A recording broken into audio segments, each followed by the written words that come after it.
So I made a mod for Slay the Spire about 4 years ago called BcBalanceMod, and I've been playing hundreds of runs of it since then, and I'm always tweaking the cards during each run, which makes the run take a lot longer. But recently, Slay the Spire 2 just came out for early access, and it got me back in the mood to work on this again. And I figured it was well past time to make a short overview video for the mod. The whole idea behind the mod is, in the base game, I found myself snap picking some cards and never picking others.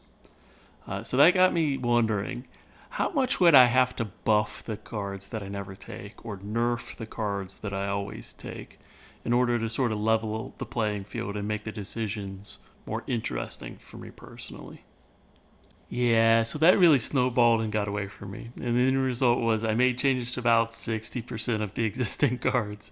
And I added a lot of new ones. There's new relics, new potions, a few reworked enemy encounters. I even changed some of the core mechanics like buffer, apparition, artifact, and how you remove curses from your deck. There's also new starting options for Niall that are more transparent, and there's 2 additional boss relic options to choose from at the ends of Acts 1 and 2. I really went overboard with this mod, and when thinking about like what a particular card needs, I tried to stay away from thinking about what would people think that this is too powerful, and instead I focused solely on what would I actually need to make me choose this card. So that was the goal, to make every card, relic, and upgrade tempting to me personally. I'm no artist, so all the card art for the new cards is just nerd culture references. For Defect, the theme I went with was wizards and magic. And for the cards' names, I tried to pick stuff that could work both for that magic theme and more of like robotic tech theme at the same time. So I had a couple primary goals for Defect's gameplay. First, I wanted to have you to have more control over your orbs, and I wanted the order of your orbs to matter, more specifically which orb was at the front. And of course that was already relevant for like dual cast and multicast, but I found some other ways to improve that. And I came up with some cool cards for allowing you to sort of tweak the order of your orbs without necessarily evoking them. So the second goal, I wanted to make negative focus and zero focus builds more relevant archetypes. So now there is a minimum evoke value for all of the different orbs. You can still have the passive be taken all the way down to 0 by negative focus, but the evoke value has a floor. Some of the new and reworked cards make temporary upgrades or changes to your cards, which I felt was thematically appropriate for Defect. And polish wise, there's new animations for buffer and loop, and both of these get more intense based on how many stacks you have.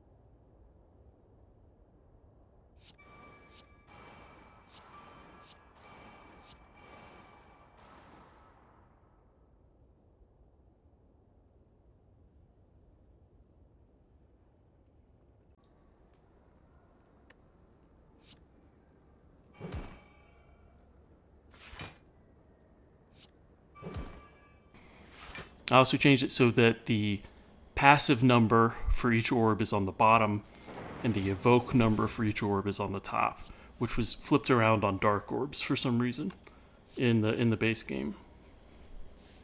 I also spent a lot of time adding more intelligence into how it shows you which orbs are about to evoke when you like hover one of your cards. It'll even calculate how much like a multicast is going to do for you.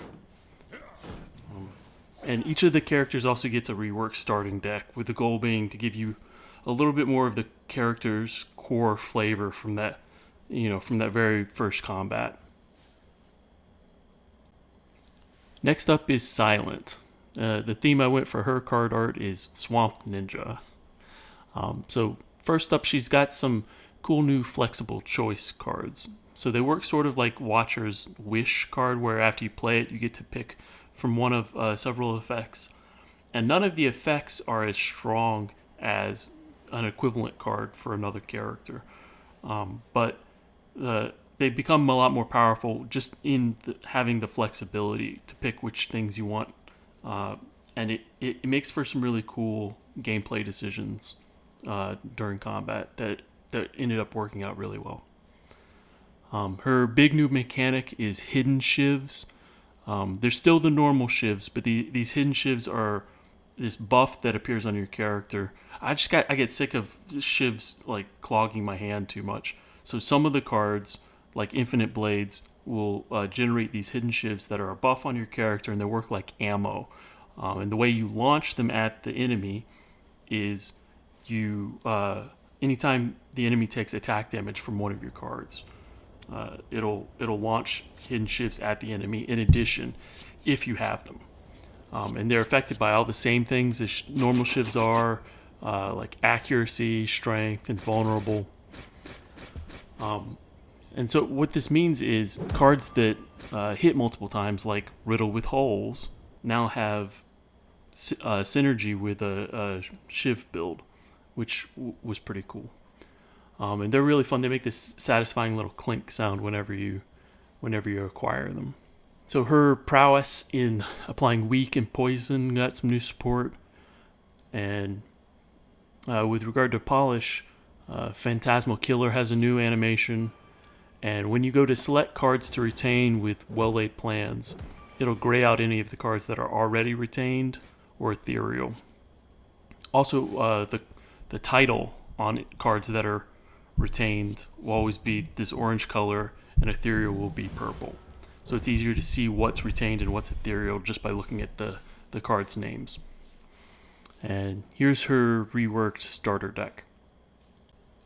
On to Ironclad. Because these cards are like the darkest lore-wise, I thought it would work well to sort of counterbalance that with the art being cartoon comedy from like Futurama and South Park and Bob's Burgers. Gameplay-wise, I wanted to emphasize him making sacrifices in terms of HP, generating status cards, and debuffing himself.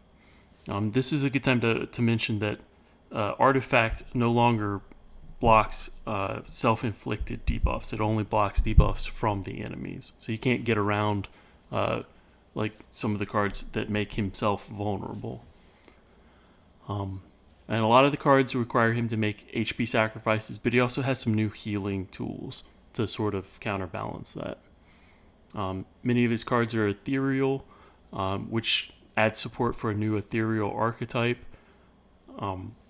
And when choosing which cards to make ethereal, I wanted there always to be some tension there. It's use it or lose it. Demon Form has a new particle effect. And here's his new starting deck.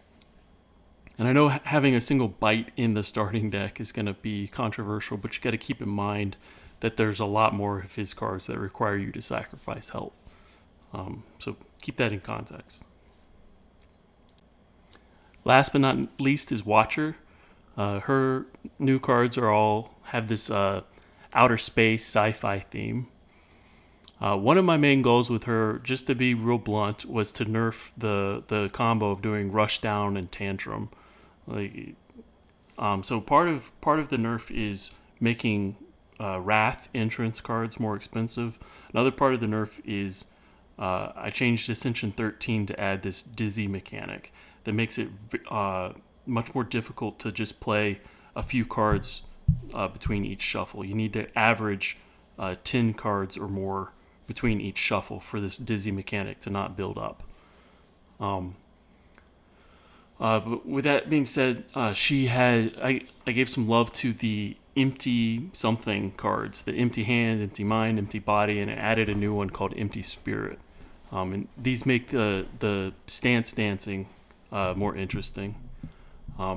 Eruption, I added retain, which I think is sort of a spicy change.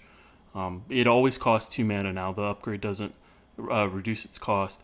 But having retain on eruption, I found was the thing that made me really like playing Watcher a lot more than I had in the base game. I think that was the best change I made to her. Just having played it so many runs now, it really works well. She has 2 new relics. And I tried to make a new archetype for her, which was the Stay in Wrath archetype. That's mostly enabled by this new card called Natural Violent Fire.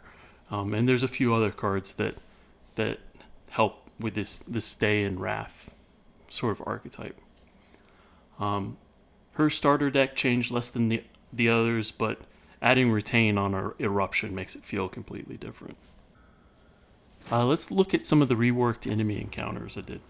So for the Centurion and the Mystic, now the Mystic heals a lot more and the Centurion has more HP. If you kill the Mystic, the Centurion freaks out and will enrage and do way more damage. So it makes it interesting. Either you have to wear the Centurion down over time, which can be difficult, or try to kill the Mystic and then kill the Centurion before he kills you. So it makes an interesting sort of tension there. For the Gremlin Leader, if you kill one of her minions, or if she has fewer than 2 minions, her intent will immediately change to summoning minions instead. So you can interrupt her doing damage to you.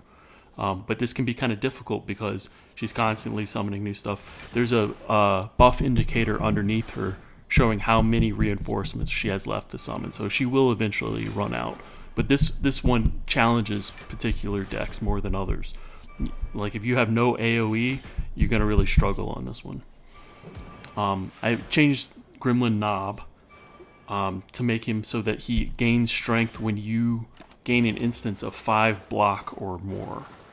So what this in the base game, he gains strength whenever you play a skill, but I really didn't like how that strongly punished anything with like poison or like Defect using like zap and dual cast. So I wanted to change it so that it's focused on punishing things that are too defensive rather than skill, because sometimes skills are not defensive. They can go on offensive skills. Anyway, and the Heart Fight will randomly summon a particular enemy from like a pool of enemies. So it's going to be different each time you go there, and on A20 the pool of enemies is much harder than the others. And the Heart also has a whole lot more HP in this mod, so it really tests that you're able to scale your damage and your blocking. And finally, I wanted to make a quick note on mod compatibility. The changes I made were very extensive, not just in how many top level changes I made, but I made a lot of changes under the hood as well to make it so that it was really easy to plug in new cards and change existing ones. And what this means is this mod does not play nice with other content mods. So I do use mods. I use like the map colors mod and Minty Spire. I use the random character mod. So stuff around the edges like that should still work. But this is not going to work well with other content mods. So if you're the kind that likes to collect a whole bunch of mods into a big mod pack, this is not going to play well with that. So if you do want to try this mod, I'd recommend turning off most of your other mods, especially the ones that are focused on gameplay. But that's just how it is. I've caught some flack in the comments on the workshop page for that, but I don't care. It is what it is. I hope you'll enjoy playing it, and thanks for watching.